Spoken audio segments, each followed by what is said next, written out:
In the small, forgotten town of Ashen Grove, there was a house that no one dared to enter. The villagers whispered tales of its dark past, of a family that had once lived there but had vanished one stormy night without a trace. The house stood at the edge of the forest, its windows like hollow eyes staring into the soul of anyone who dared to look. One evening, driven by morbid curiosity and the arrogance of youth, a group of 4 friends decided to explore the haunted house. They armed themselves with flashlights and bravado, mocking the legends as they approached. The leader of the group, Jake, was the first to step onto the creaking porch. Shadows danced eerily in the failing light of dusk. The door, surprisingly, swung open with a mournful groan. Inside, the air was thick with the scent of decay and neglect. Dust motes swirled in their flashlight beams as they moved cautiously from room to room. In the parlor, old portraits stared down at them with lifeless eyes.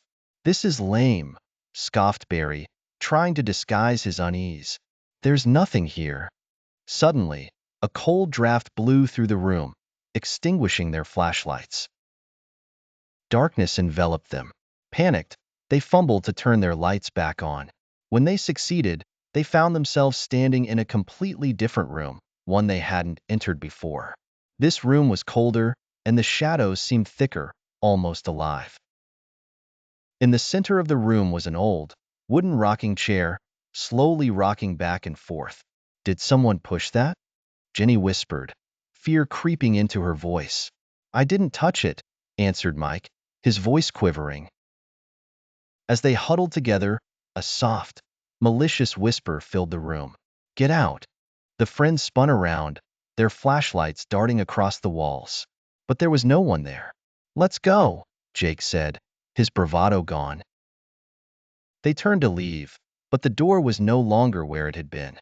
Instead, a narrow hallway stretched out in front of them, lined with dozens of doors, all slightly ajar.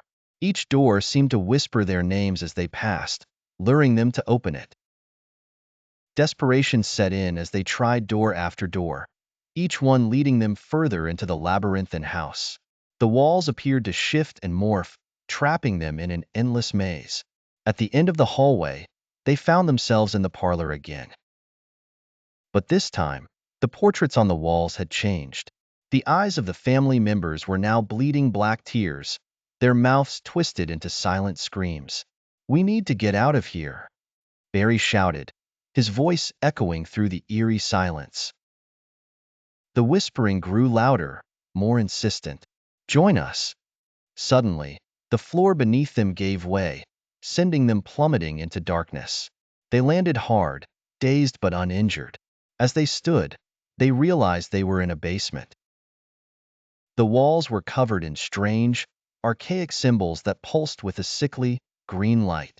In the center of the room was a large, stone altar, and standing next to the altar was the ghostly figure of a woman, her eyes hollow voids, her mouth a gaping chasm of blackness. "You shouldn't be here," she hissed, her voice like nails on a chalkboard. "Now you will join us."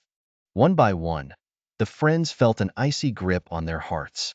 They tried to scream, but no sound escaped their lips.